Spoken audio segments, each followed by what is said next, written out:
Hi, everybody. Welcome to Sandy's Midnight Monologue. My name is Sandy Holt, former Thai boxing champion, now a person who's trying to champion people in life, and I am a teacher and a trainer. And today, the subject is mind health. Mind health, for me, is a big one. It's the first word that you hear, mind, which is basically what controls us. Health, again, sums itself up. That health can be well-being. And I just prefer the term mind health to the word or the term of mental health. I feel the stigma attached to mental health is the first word itself, mental.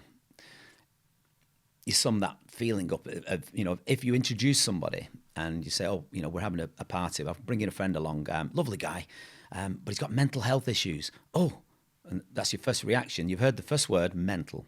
And, like judging a book by its cover, you'll hear that word and it sums up all sorts of different things. And the word you said, stigma. And I'd like to think that if you could say the word mind, replace mental with mind. I know it's the same, but it's a softer tone. Mental, mind, just those two words. They both mean the same. One completely changes the dynamic. And I feel that mind health, I've been campaigning for a while for people to use that term.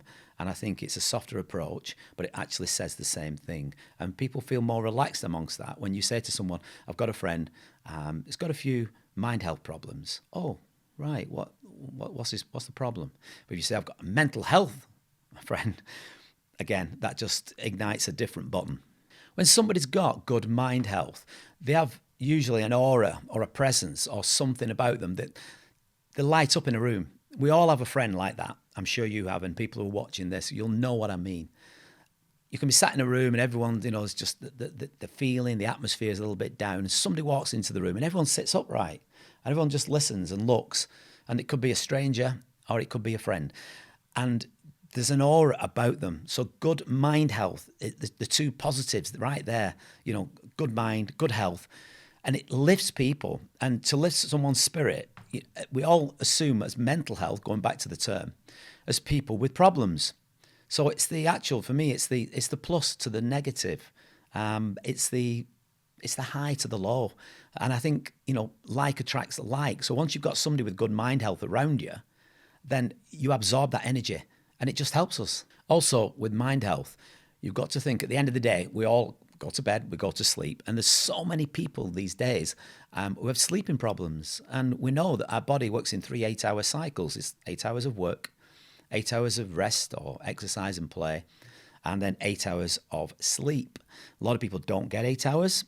And I'm not saying you have to have 8. Some people can survive off 4, 5, 6. Some people might need 9.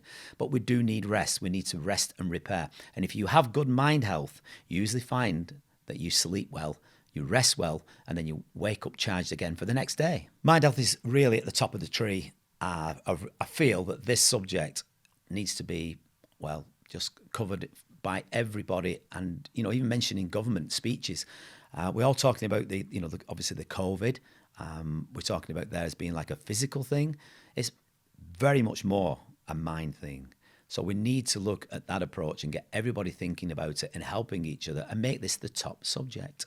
There's so many people that have been affected at the moment. And I'm speaking on a personal level, and I'm actually wearing the T-shirt for a very beautiful lady. God bless her. Jess Leanne Norris, who passed away this year, about 6 months ago. And she was suffering with mind health.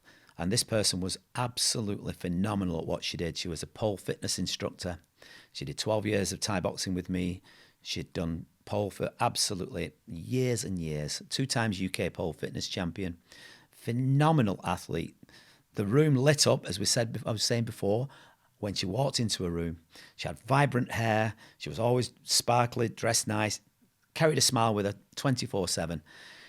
But obviously, things happened this year mostly, which just ruined a lot of people's well-being, people's livelihoods, the jobs, the friendships. Everything went, and everything was took from her. And we lost a great person. And I'm sure the people who are watching this will have lost somebody or know somebody has. And it all starts up here. And this, for me, is a massive subject. And we all say to people, oh, yeah, you must talk, you must talk. There's talking and there's doing, and we need to do more.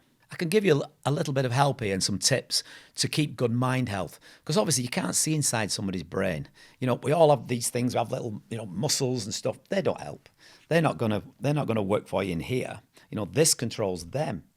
And my tips, what I use basically is, and they're all free. Exercise, one. Now people say, oh, it's okay for you, Sandy. You're a Thai boxer. You've trained for like 40 years. You can do this, you can do that.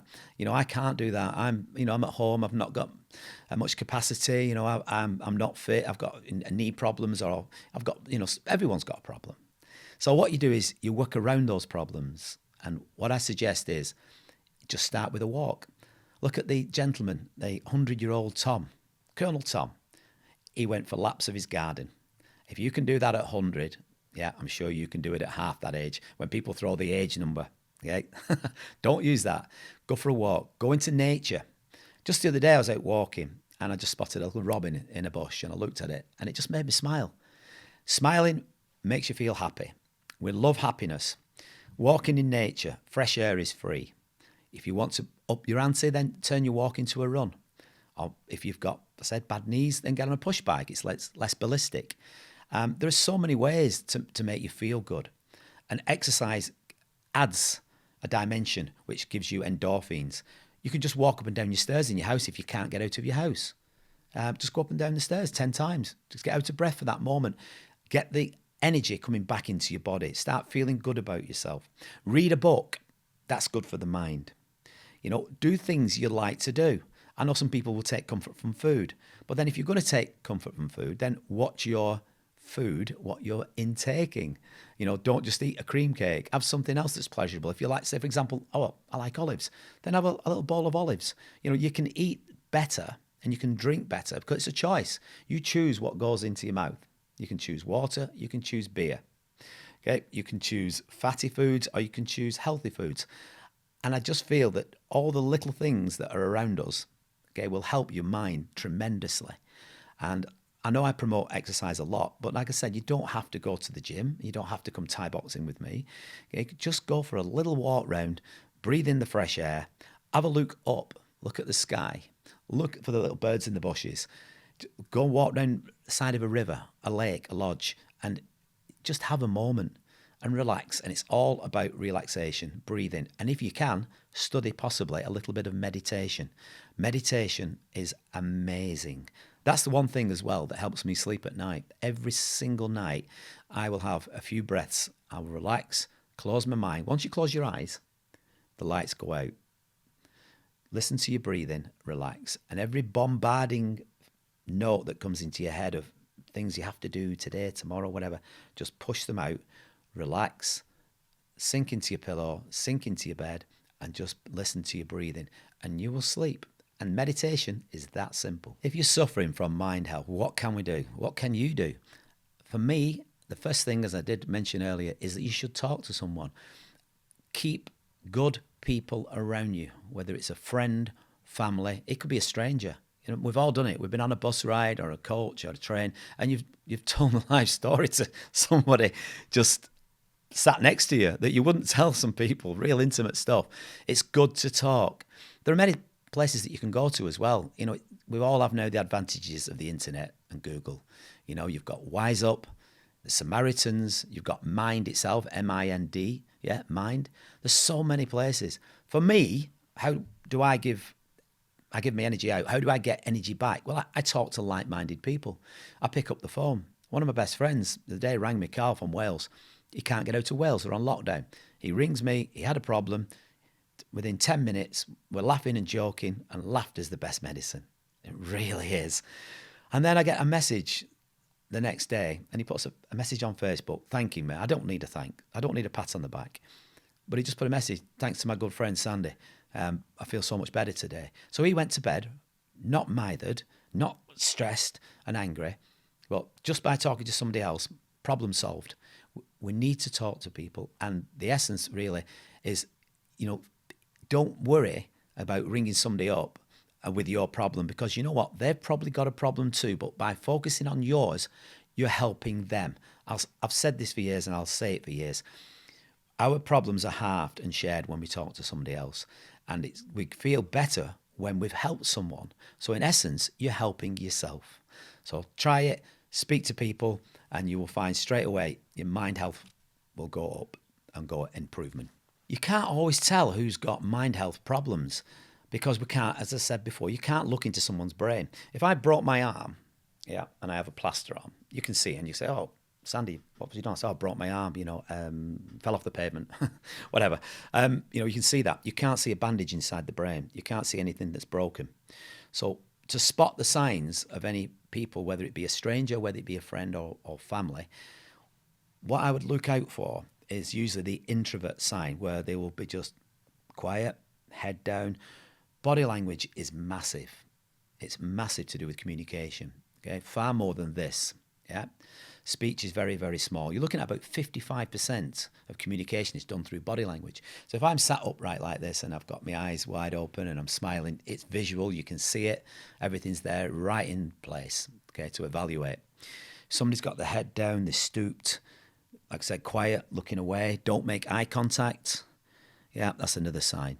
And obviously, the very visible sign of someone just basically, either could be just complaining or don't want to talk to you, turning away from you. So reach out, ring them up randomly. I do it all the time. I constantly send text messages or I make phone calls. I just ring up. And my words are, I'm just checking in with you. Why not? Just like neighbours used to do years ago, used to knock on neighbour's door. I'm just checking you're all right, love. How are you? I've noticed a few newspapers stuck through your door. That was the thing back in the day. Now today is you don't see or read anything on Facebook for a while. A friend or had a text message or a call, an email, whatever. Instagram, there's so much multimedia out there now that you can use and messaging ways of contacting people. So look for the telltale signs and reach out, speak to them, and try get them to open up, which is what I was saying before, communication, body language. Get them to, so they're sat up, they're smiling. Not everyone's a comedian, so we can't always tell people jokes, but share some connective sort of ideas that you do share with that friend or even that stranger. Find out what they like and talk about that subject. The next thing for me is checking in with your own mind health. I mean, it's all about helping other people, and I've already discussed that. You need to help other people. You're helping yourself whilst doing that, but check in as well as checking out. So how can we do that? Just reevaluate before you go to sleep, as I mentioned about meditation, about breathing. Check in with yourself. Check that you've done the things that you wanted to do that day. I mean, for me, most nights I get a little piece of pen, I get a pen and paper, side of my bed, and I take things out of my mind and write them down. And you can prioritize. You can say, I've got 10 things to do tomorrow. Number 1 is this, blah, blah, all the way down to number 10. And I turn the piece of paper over, so they're out of my mind, and that's the next day's. But then you can just do a little back check to what you've done this day, and you think, oh, I had 7 things to do today. I've only managed 3, so I'll put 4 onto tomorrow's list, but don't be too hard on myself. That's another thing. Do not be too hard on yourself. Look at what you have done today as opposed to what you haven't. So you say, well, wait a minute, yeah, I know I've only done 4 of the 7. Oh, no, you've done 4. Forget the ones you didn't do for the moment. You can do them tomorrow if it's possible or another day. Don't be hard on yourself. Look at what you've done. Look at the nice moments of the day. Just like I said before earlier on, when you say you've been for a walk, you just look up in the sky and you just see like a beautiful shaped cloud, or there's a bit of sun sneaking through. Every cloud has a silver lining. You might see a rainbow that I saw the other day while walking up Rivington. And it just had to stop and stare and look at it. And of course, yeah, I know, take a photograph. But these are moments frozen in life. Don't be frightened of taking a million photographs because you can't go back and take them. So remember, check in with yourself. Getting your mind health and your mind in order on the subject that you want to do. So let's focus on something here about things that you've achieved or want to achieve. In the past, obviously, people who know me will know that I've done Thai boxing. I was competitive for 7 years. I was fortunate and blessed. My teacher, Grandmaster Skenkaya Padung from Thailand, he trained me and I won 3 titles, 2 British and a European. Now, what mindset can you go in then? Not everyone wants to do Thai boxing. Millions don't. So, but you might want to be a champion in, could be any given thing. You want to do something. You could just go for a walk today and say, right, I did a mile. That's my personal best. I've never walked a mile. I've never run a mile. Anything, whatever subject you do, you've got to have the positive mindset. And how you do is you see yourself cross the finishing line. Don't see yourself fail. See yourself winning. Keep visualizing that win, like I did when I went into the ring. If I go in there with 99% chance I'm going to win in my mind, and I'm 99% fit, that 1% of that and the actual action, and if my opponent is 100% in both areas, I've lost by 1% on both counts. So both have to be right. You've got to be 100% fit if it's battle or whatever competition. Excuse me, you need to be 100% mentally fit. So believe in yourself and have that faith. You will have 1,000 battles before you go into that test. Now, when I say a test, it could be a job interview. It could be meeting a new partner, going on a date. It could be anything, whatever challenge, how small or how big. Go in with that mindset of, and like I said, you'll get bombarded with all the doubts. Oh, I don't know if I can. Such a body don't think I'm good enough. And, I might fail. Then you have failed before you start. The word try is actually fail. And you say, what do you mean? I'm trying my best. No, do your best. Don't try your best. Do your best. And then you will win. See yourself with the gold medal. See yourself at the finish line. See yourself with that job. See yourself with whatever it's just, you want to move a house one day, you want to buy a car, you want to buy a bike. Set yourself a goal and head for it, but see yourself holding that goal. You've got to visualize. See yourself at the end. See yourself crossing the finishing line, and you will achieve. A question I get asked a lot, and it always makes me feel humble when they ask it. And it still surprises me, because one thing I'm not is up myself. I am certainly not arrogant. Confident, yes. And they are polar opposites, confidence and arrogance. No one likes arrogance or cocky. But a confidence is a different thing, and it's using that confidence in a positive and a nice way. And I like to think, and I do try, and I always said that word before, try, I am doing, being confident and giving out confidence. So how do I stay, and the question I get asked is, how do I stay so positive and good mind health? And there's no real set solution. I just feel when I wake up, I just think, oh, ding, my eyes open, I'm alive. That's the first thing. I've already checked in with myself, ding. And what do? Everyone has a little routine, because people do need routines. For as much as people hate them, okay, you need them, and we love them. And my thing is, I get up, I do what everyone else does, go to the bathroom, have a wash, do what we do, and then downstairs, I make myself a nice little cup of coffee, I have some breakfast, I've got my list of things that I wrote the night before, and I attack the day.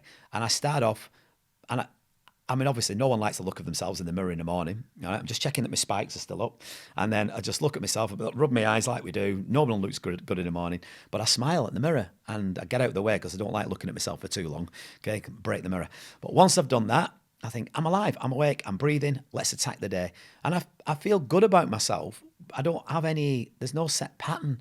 I just think that, there's so many people worse off. Always. Everybody has got problems. And I just think, come on, let's attack the day. Let's go. Let's see who I can help, and let's see what I can do and what I can get through. And it's just a feeling.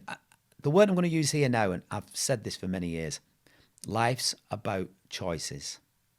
You choose to go left, you choose to go right, you choose to go straight ahead. Try and stay focused, go forwards, and stay on track. We're going to fall off. I have. We're going to make mistakes. I have. But I have continued along this wobbly road all my life, and I've stayed focused, and I've continued. And like I said, we've all done it. We've all fell off, but try and get yourself back on track. Stay on that center line, and you will be happy. Trust me. Keep going and aiming for those things that you like doing in life, and you will achieve. It doesn't matter, as I've said, whether it's this big or it's this big. Whatever you want to do in life, if it makes you feel happy and you're not hurting people, upsetting people, or doing anything illegal, or killing yourself with bad things, keep doing it, keep positive, and I promise you, you will be good mind health and you will win. And this has been Sandy's Midnight Monologue. Thanks for watching, everybody, and I'm wishing you lots of love, light, mind health, and shalom.